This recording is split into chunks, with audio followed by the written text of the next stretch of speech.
SCP Fragmented Minds isn't a disappointment because of false advertising. Why does he have no head? That has to be a bug, right? Unlike Zoocosis, which was a disappointment because it was falsely advertised, SCP Fragmented Minds is a disappointment because you can see what the game could have been. Because behind the Lackluster AI, the boring enemies... Oh, apparently they are invulnerable to... They're invulnerable to lightning, they're invulnerable to explosions, And the story that, while intriguing on its own, when put into the universe of SCP set on fucking Mars, it is boring as hell. The level design, the world, the idea, all of it was so solid. And instead of coming out as a juicy, delicious blueberry pie, we got some crust and no filling. SCP Fragmented Minds was an incredible disappointment to me, and I'm here to take you through the journey of Chapter 1. My worries, my fears, my concerns, and unfortunately, my frustrations. The game genuinely starts off really strong. Some of the best indie game cutscenes I have seen in a hot minute, describing the world, how we've got here, and where we're going next. For years, they stood between us and unimaginable horrors. Eventually, the anomalies began to evolve, growing stronger and emerging from the darkness with greater frequency and in larger numbers. Breaches became routine, and the Foundation's grip began to weaken. As desperation took hold, their search for any way to take back control revealed something that would scar our world forever.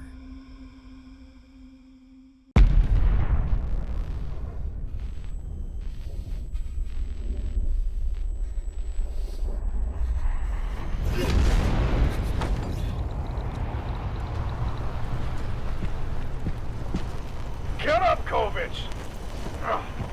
We need to leave now! Utilizing future space technology, Kovich and his team get into the cryopods of their helicopter and head on out to the new area, which, unfortunately, in classic horror game fashion, we crash when we land, our pod is broken, and we're left to thaw out while everyone else leaves. Thanks, guys! Oh, shit. Will he live?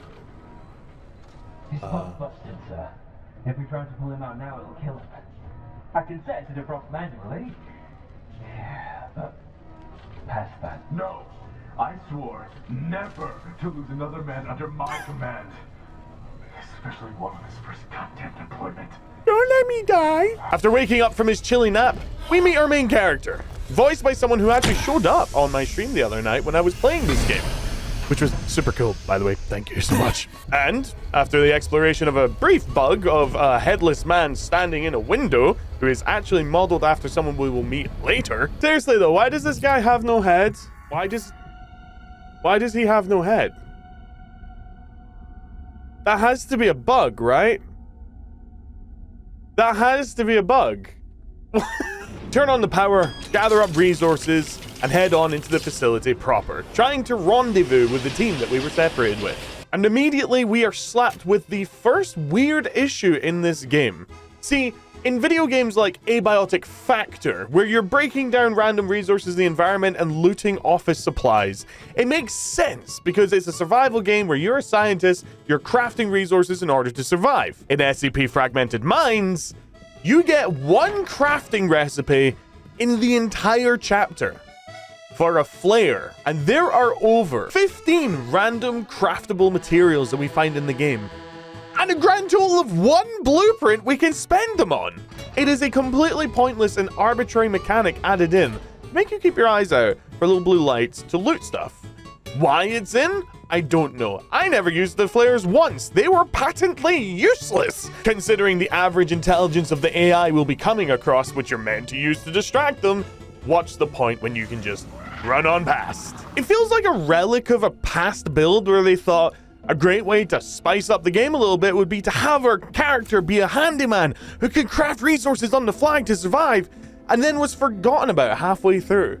And it was just missing that little bit extra follow through to be something really cool, like using the fire extinguishers and rigging them up as a bomb, using the gas canisters, setting up a little tripwire that goes beep, beep, beep, stuff like that. But instead, we can craft a flare using 3 of the 15 resources that we have collected. Hooray. After learning a little bit more about the facility we're trapped in, and as I've said before, the level design is great, I was genuinely quite taken aback walking around all these areas, looking at how lived in and how cool it looks. We take a brief trip outside, go and explore the area, then go back inside. It was fun. I'm pretty sure they only added that in to show off the fact that we are actually on Mars, because other than it being mentioned in the intro in this one section, I don't remember it happening ever again. We take a tumble and encounter our first intrigue of the game and a hint at a potential enemy. 40 feet fall. 60 feet? Easy. Must have just happened. Oh, we should take him back to camp. Food's been running low. Nah. He'll be too heavy with that suit on. And the tunnels are way too narrow. Plus, those things probably heard the noise. Maybe we can take his... Oh shit, it's infected! Run! Run! Run! By the way, the guy that goes, run! He was also in my chat last night. Great voice. Oh shit, it's infected! Run! Regardless, we are 44 minutes into this game so far and have encountered 0 enemies. But we are about to encounter our first living human since the crash. Meet the scientist. Are you there? Hey, you're one of them.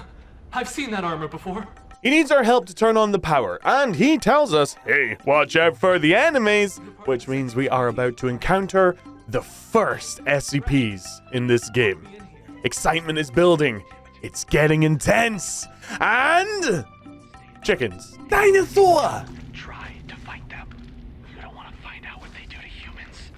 Do they turn them into dinosaurs? Yeah, it's a little bit disappointing, but surely the next enemy is going to be bigger chickens with human heads that you can run. Okay, well, I know for a fact there's gonna be another tiny chicken that doesn't even attack you. It just runs away. Are there any more? No? Please, sir? Now that we've been introduced to the enemies, I can finally talk about my biggest pet peeve on this entire project. See, what we have here is a developer who is insanely passionate about level design. Every inch of this world is crawling with details and interest. The world feels lived in. It actually feels like we're walking through a facility. Not a facility on Mars, we'll talk about that later. But in this incredible world, all we have are the dumbest, lamest, most idiotic AI I have ever seen. Now, I don't want to go on to too much of a rant here, but holy when you have the entirety of the SCP fandom to pick from, all of these crazy entities, cool entities, interesting entities, friendly entities, entities that will melt your brain off if you look at them, entities that are so fast you can't see them, and entities that will eviscerate you as soon as you peek around any corner. And you choose chickens. Now, I have a theory. They chose the chickens because the AI for the chickens are incredibly simple. You have your patrol AI, you have your spot AI, and then you have your attack AI. Unfortunately, when you're releasing a game in early access, especially a linear single-player horror game as a chapter-based release, you should be putting your best foot forward on that first chapter, because that's where all your hype and all your funding's going to come from. And you chose chickens! Now, I'm not saying that the chickens were a terrible choice as an addition to the game. You could have had them be the first enemy, a lesser enemy, an enemy that you have to watch out for as you wander around, keeping an eye out for the more dangerous entities. This is supposedly a facility that keeps some of the most dangerous hostile creatures on Earth. In Mars. You could have added in an omnipresent entity that hunts you throughout the corridors, similar to the Wall Rider from Outlast. It just stalks you, it clicks, it listens for you through the walls, and then if it hears you and it gets too close and you make too much noise, woof, it comes through and it eviscerates you. That would be how you'd make an omnipresent horror. And adding that into the chickens, you'd have one of the chickens introduce it. It makes too much noise, and then woof!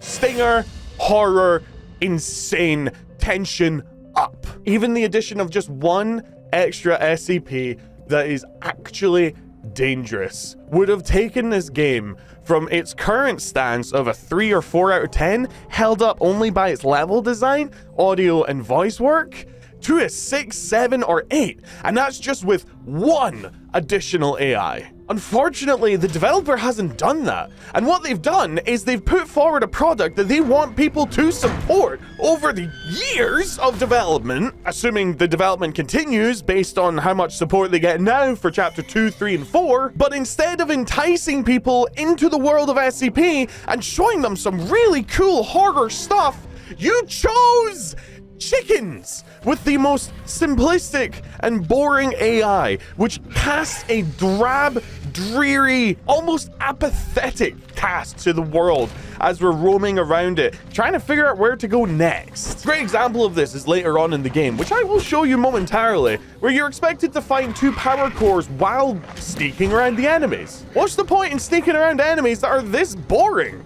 I just sprinted past them. There was no stingers, there was no horror, I wasn't scared. If I got caught, they just pecked me a little bit.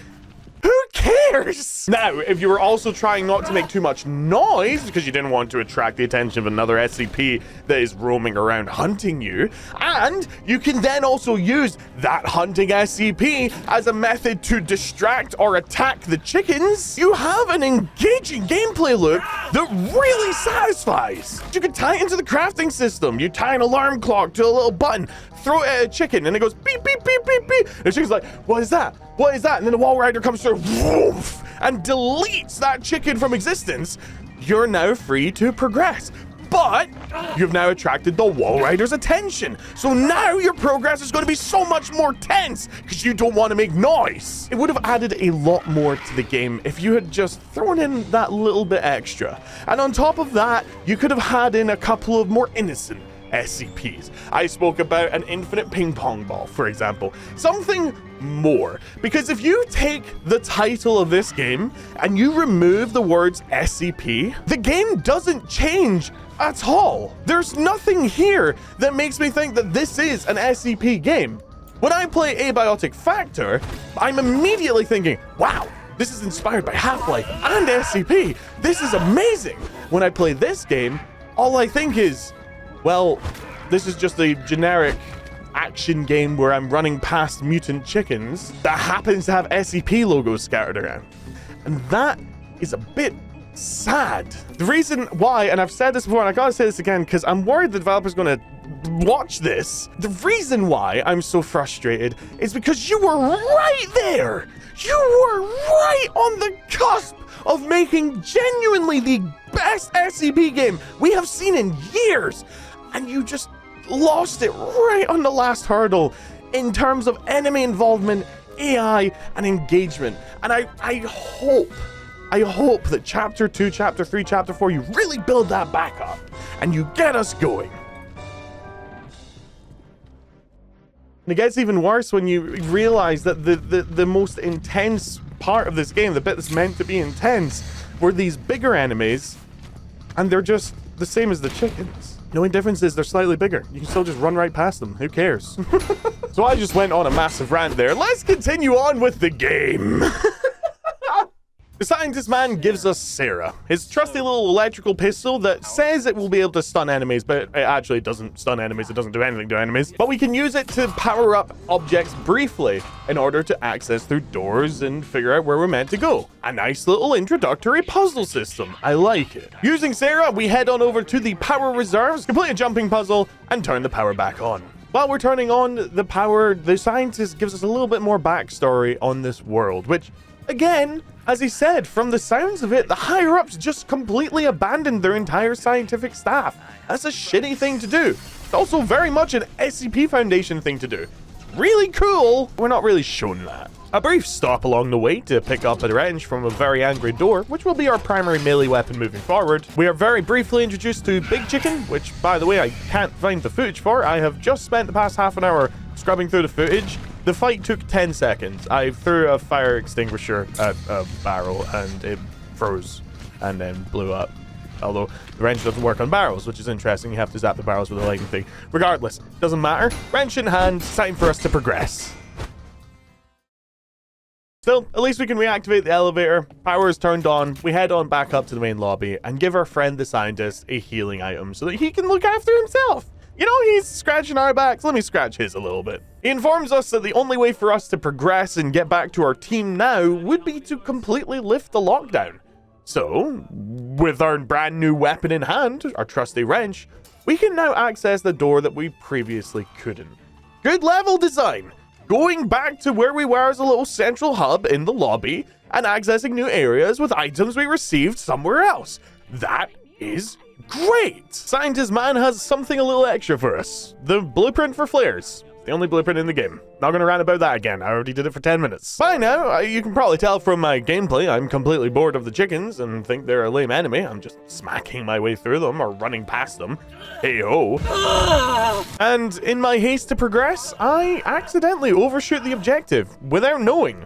A little thing for the developer, by the way, put a lock on this door or something to stop us from going through this room without pushing that button, because the buttons aren't always obvious and the command consoles are very similar throughout the regions, so it's incredibly easy for you to get lost and confused and progress without actually activating the previous area's button that you're meant to activate to progress. You kind of see what I'm saying? It just helps idiots like me not accidentally overshoot the objective and then not know what to do and spend half an hour walking in circles while being chased by chickens trying to figure it out, right? That definitely didn't help the game's case. Next up is a big wide open room where we're expected to sneak around and try and find the power cells to put into... Nope, I just ran through, found the power cell locations and then shunted them into the wall and then ran to the elevator and took it up.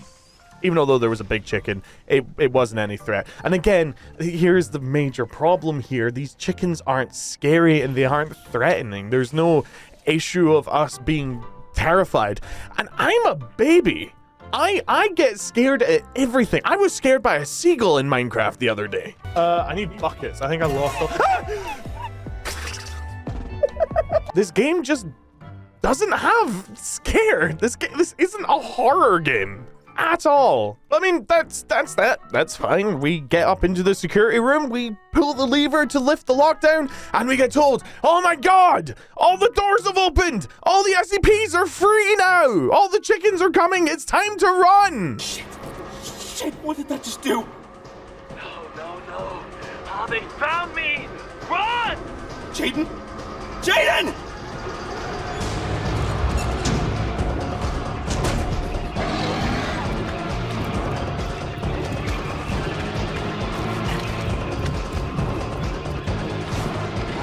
So I walk up to the nearest door and close it.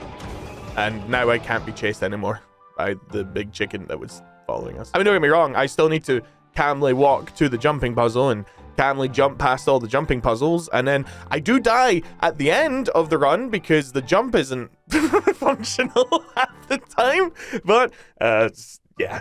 When your final running sequence can be defeated by a door...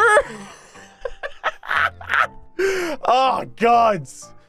Anyway, and that's it. That's the end of chapter 1. And I think you can see my disappointment here.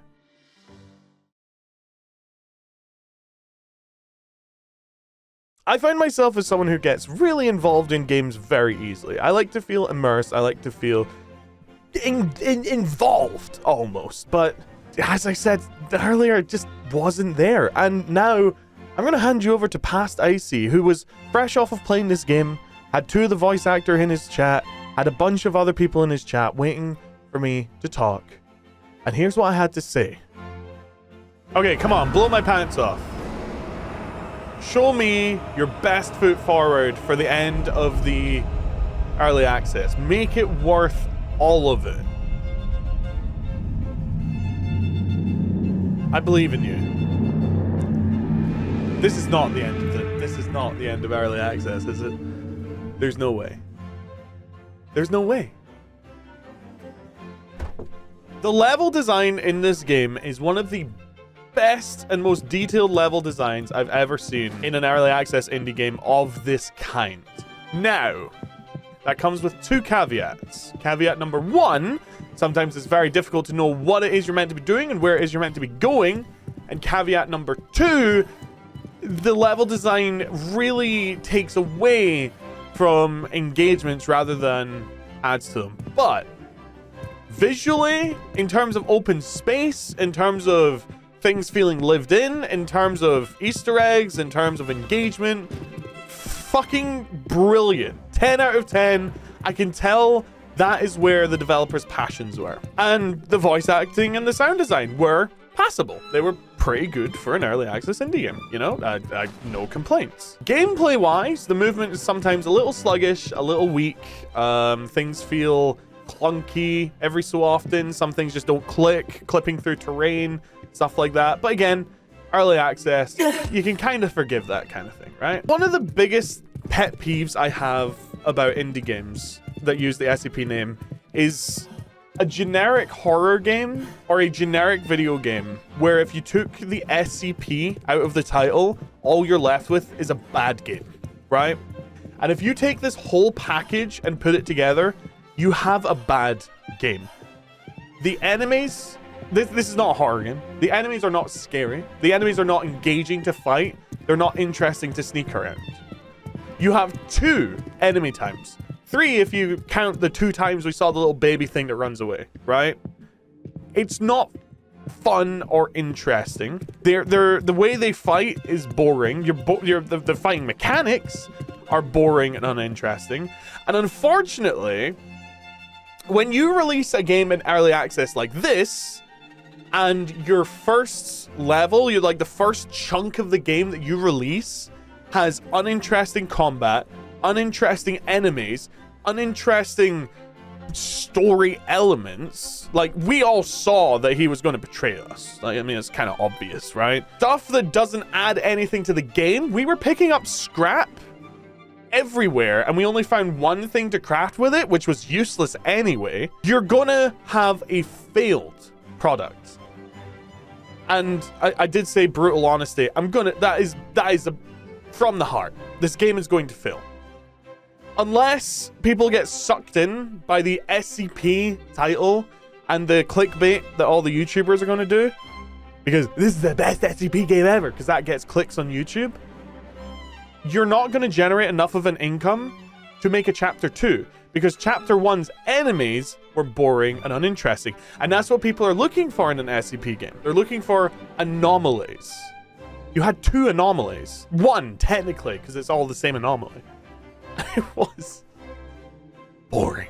Level design, again, phenomenal. When you're designing a level design as amazing as this, you can't then have push this button to turn on these platforms, which move back and forth repeatedly in a generic jump puzzle fashion with no purpose. That completely takes you out of the really cool environment you built, because then it goes from, this is somewhere that people have lived in, and I'm engaging with this to try and make our way from A to B around our obstacles, and instead it becomes, oh, well, this was just designed for a video game. There's no reason why this would loop back and forth. Huh. Oh, well. You voiced the main guy. I agree with everything you said last minute. Your voice is awesome, Jakeva. Your voice is awesome. So... well, we just passed through the limits of the world.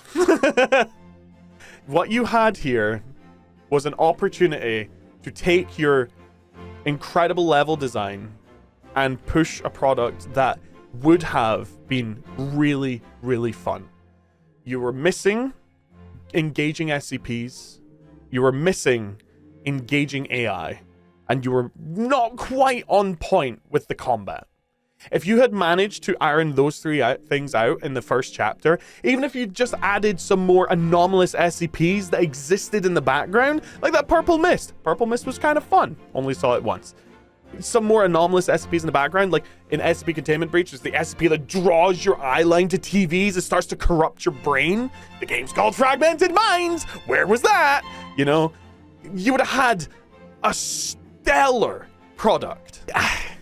And it's really annoying. It's really annoying how close you came. It's It's like you put hundreds of hours of love into designing one of the coolest Mars base environments I've ever seen, and then threw 2 generic scripted AI just walk in circles in it. I said, this is a game, and you're not going to be successful with that. Now, I could be wrong. As I said, you know, people on SCP forums and people are starved for SCP content. You can put the words SCP in front of anything and they'll jump on it. Same with the back rooms, you know, it's one of those things.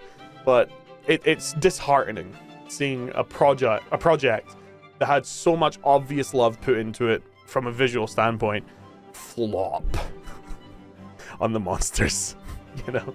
Still better than SCP-5K's first release, because SCP-5K had interesting level design, but nowhere near the level of this, and zombies.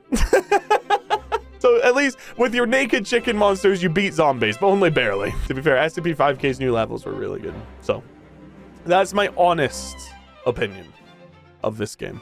Someone earlier in chat said, hey, they're going to be adding multiplayer. The reason I said no, they're not, is because, again, unless people are pulled in by the SCP name, you're not going to generate anywhere near enough income for you to work on this game further, unless you decide to put it in anyway as like a, I'm going to work on this game even though it wasn't successful sort of vibe. And that's something that developers really don't understand, and that's why again I said I was frustrated, is when you release something in a early access, right? You got to take into account games like Valheim, games like Subnautica, games like Abiotic Factor. These are 3 games who put their best foot forward for their early access. All 3 of them had all the major components ironed out. They had various and differing engaging gameplay loops put in, and because they were so good in early access, they were provided enough funding to continue ad eternum. You know, like to infinity and beyond. What you've done is you've released, again, good visuals, but boring gameplay. And especially for a single player horror linear game, you fucked yourself. You cannot release an early access linear horror game that doesn't have an engaging story or gameplay behind it, because then people are going to watch their favorite YouTuber play it, IGP, Fooster, IcyCaress, and then they're never going to buy it themselves. It really is a shame.